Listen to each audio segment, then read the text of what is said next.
All right, welcome to TNR Sports Cards and Coins, but mostly sports cards.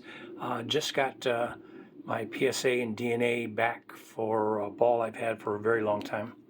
I picked the ball up in Omaha, Nebraska, 1990s, I think, early 1990s, from a little place across from Rosenblatt Stadium. It was a house. The guy collected a ton of sports memorabilia. It happened to be right across the street from what was originally Rosenblatt Stadium, which is Omaha Royals farm team to the Kansas City Royals.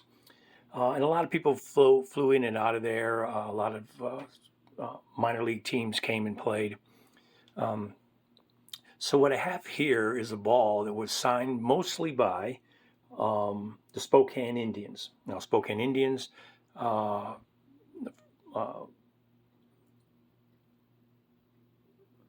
farm team for the Cleveland Indians, now the Cleveland Guardians. But I want to take you through some of the signatures. But first I want to read this to you. This is and if you haven't seen one of these before, let's see if I can move this just a little bit. This is what the DNA sheets look like when PSA sends them off to you. And so they rate the ball at the top. And it says certification number. They give you certification number. Overall grade is a 7. Autographs grades are 8. And the baseball is graded as a 6. So I guess they take the average. And it says, to main concern, Authentication Services has examined this 1985 Spokane Indians multi-signed baseball with 13 signatures. In our opinion, the affirmation signatures are authentic. Notable signatures include Ned Yost, Andres Galarraga, and Floyd Youmans, and Felipe Alou. Please note there are 2 unidentified signatures on this item as well. Yeah, some of them are a bit hard to read, but I'm going to show them all to you. The signatures are consistent considering slant, flow, pen pressure, letter size, and other characters that are typical of the examples that we have examined in our hobby and professional careers. As part of the authentication process, the item has been permanently marked with proprietary invisible ink that contains a patented strand of synthetic DNA, which will fluoresce under a calibrated laser. In addition, a tamper-evident label containing the unique alphanumeric certification number has been placed on the item or on the letter of authenticity. In this case, because it's a ball, they put it down here at the bottom. Verifying the validity of the certification number and exact image at psacards.com. And so that's all far. So you can see it's certified there. So it contains 13 signatures. We're going to walk through a few of these. And I actually have the cards that go with them, which I thought was pretty cool. I've spent some time trying to collect the cards. Now, there's a few I still need to grab. But let's start out with the first one. Put the ball back over here for you. Now, try not to handle the ball much at all. But if you look up on the top, there's Felipe Alou. And I do have cards to go with that.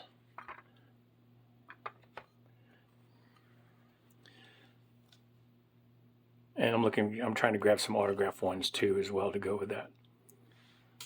I don't even know if you can see those. Is that in focus? We'll see if that's in focus.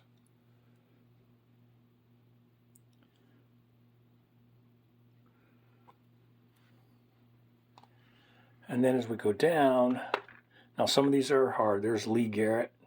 I don't have a card for him. Steve Brown, I do have, or Steve Baker. No, Steve Brown. I do not have Steve Brown's card. Steve Brown, now, Felipe Alou had quite a career. He was everywhere. He did a lot of, played for the San Francisco Giants. He even played for the New York Yankees for a bit. And he also was a manager. And at the time when this was signed in 1985, he was actually the manager of the Spokane Indians. So yeah, he said, let's see, He played with West Palm Beach Expos, Memphis Chicks, Denver Bears, a lot of Indianapolis Indians, Montreal Expos. He played San Francisco Giants, and then he began managing in 1977. And you can see a couple of his cards here. These are manager cards. Oh no, that's a player card when he played. It has him in the Yankee uniform. And I'll have to look up and see. If I look on the back here, that's hard to see with the glare. But it does have the Yankees on there. So next up, that's Alou. Next up we have, and I'm going to try to have a hard time finding these now, Steve Brown, Casey Candaele, he's on there. Rene Gonzales is on there as well. I also have his card that goes with the set. Ned Yost. And Ned Yost was pretty much everywhere. Let me find a Ned Yost signature on here. There's Floyd Youmans. Floyd Youmans was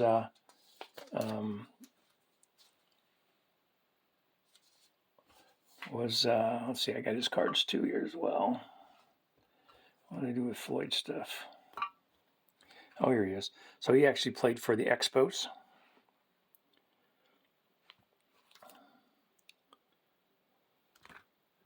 And if I go back and look at his stats and stuff I have for him, he had 38 wins, 25 losses, 3.87 ERA, 89 games. He played for the Kingport Mets, Columbia Mets, Lynchburg Mets, Jackson Mets, Jackson Expos, Indianapolis Indians, Sullivan Mountain Lions, Newburgh Nighthawks, the Saskatoon Legends, and he played playing during the 1982 season and took the field in 2003. That was his last game. 30 wins, 34 losses, 94 game career with the Expos, and he played for the Phillies. And then you can see a couple of his cards here. These are his Expo cards, and maybe I'll try to see if I can scrape up a couple of Philly cards. Sorry for the glare, but I'm not going to take those out of there. We also have several of the names. Steve Belke is on there. I can't read Jay's last name. I think I have it written down here somewhere. And then we also have Andreas, and I'm going to murder his last name, Galarraga. Nope, not even close. But that's his signature on there, and you can see that's also verified up here. Galarraga. No, I can't. I'm not going to do a good job with that. That's also on there. We're also looking at, who else? We got Steve Baker is on here too. Steve Baker played for the Athletics. His name's also on here. There's Ned Yost right there. We also have, I believe, so we got more Ned Yost cards. Also on here is, let's see, get that straight away. Andreas played for the Calvary Expos, West Palm Beach Expos, Jamestown Expos, Jackson Suns, Indianapolis Indians, Louisville Redbirds, Salt Lake Stingers, and then he played through the 79 season, and he last took the field in 2004. He had a batting average was 288, and he had 399 home runs and 1,425 RBIs. Now, of course, I have these all written down. And again, he also played for Montreal Expos, St. Louis Cardinals, Colorado Rockies, Atlanta Braves, Texas Rangers, San Francisco Giants, Anaheim Angels, and he played from 1985 and last took the field in 2004. So Casey Candaele, he was again with the Memphis Chicks Indianapolis Indians. He also played here in Tucson. It's Tucson Toros, which no longer exists. Albuquerque Drakes, Buffalo Bisons, New Orleans Zephyrs, Nashville Sounds. I should look and see if I have his card for Nashville Sounds. I have a bunch of Nashville Sounds cards. The Calvary Cannons. And then he began playing in 1983, and he last took the field in 2000. And then we got Steve Brown. Has Steve Brown here? No. Steve Brown's card is on its way. Steve Brown, you see, he had 80 wins, 65 losses, ERA of 4.43, and 209 pitching games with the Idaho Falls Angels, the Salinas Angels, El Paso Diablos, which we used to go see those when we lived in El Paso, Spokane Indians, Edmond Trappers, Indianapolis Indians, and he began playing in 1978, and he stopped playing in 1985. And that was when somewhere where he signed this was in early 85, when they were down in Rosenblatt Stadium. Felipe Alou, most of you guys know him. He played all over the place. Yeah, we've read through his stuff already. Rene Gonzales. Now, I thought I had a Rene Gonzales card here, but I'll have to look it up. His on here as well, if I can find him without too much handling of this. I'm trying to be delicate. And I don't see him on. I can't find the autograph right now. It might be one of the ones you can't read. And I don't know how I know the names on here. I think there was a sheet that originally came with this. But anyway, he was on here. Rene Gonzales, also called Adrian Gonzales.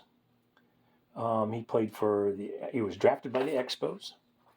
And then he played for tons of small teams. In Montreal's the Blue Jays, the Angels, the Cleveland Indians, the Texas Rangers, Colorado Rockies. He began playing in 1984 and ended in 1997. And then, of course, we have Steve Baker. Steve Baker of the Athletics.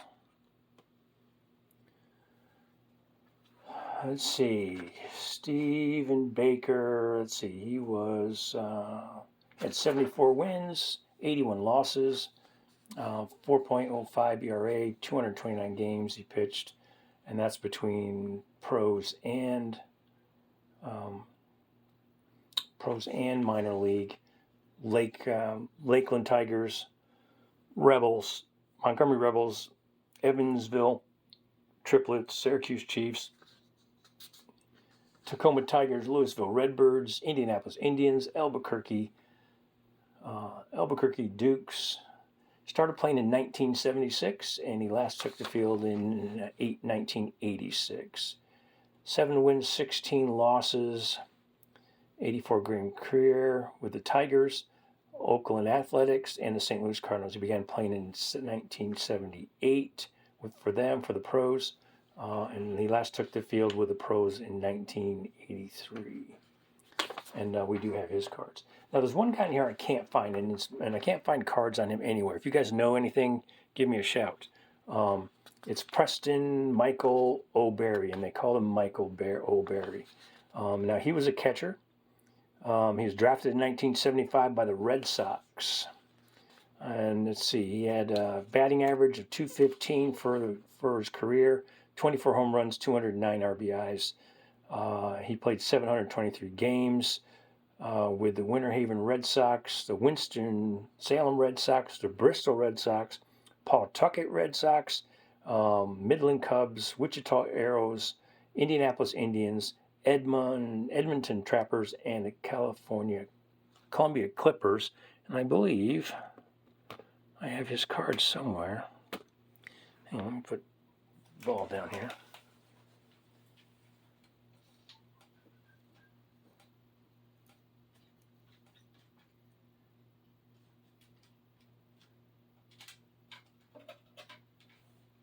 Now his card, here it is. His card was with, oh no, that's not his card. All right, so no, I don't have his card. So we're looking for his card. I thought I had Barry's card, but I just got done saying I don't have Barry's card.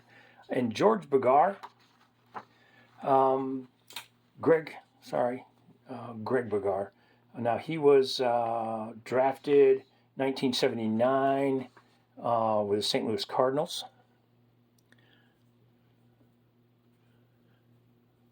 I'm finding his signature on here somewhere. Steve Brown, I don't have his card. One over this way.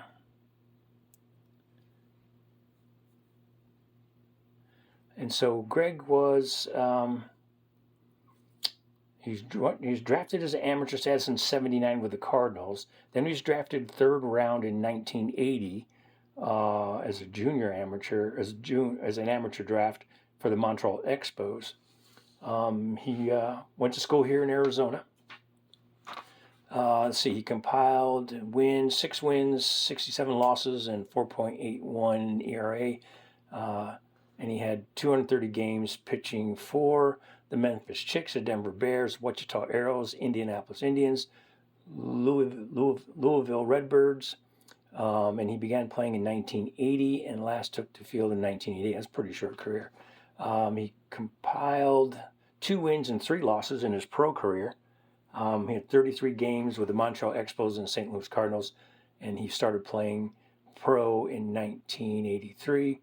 And then his last pro was 1986, so he went back to the minors for 2 more years in '88. So, but I just thought that was interesting. I got the documentation. I thought that's great. If anybody's got some hints on this, or maybe if you're even interested in this, give me a shout.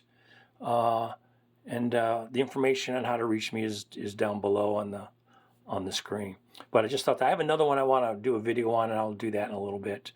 But anyway, this is a lot of fun, and I've had these balls for a long time, and I always wanted to send them in, and I never got around to it. And finally, now that I'm that, you can also see on here. There's also says the Spokane Indians on here. It's hard to read, but it's on there, Indians. And you can tell this is by someone who just brought the ball to the field, because this is a little league ball. And so it's a little bit smaller than the other ball I have. But it's kind of interesting. I like that. I mean, I've done that myself. We were watching the Dallas Cowboys when we lived in El Paso came, and they played the Toros in a softball game. And my son had a Chicago Bulls hat on. That's all we had for sign. So he got some of the Dallas Cowboys to sign his his hat.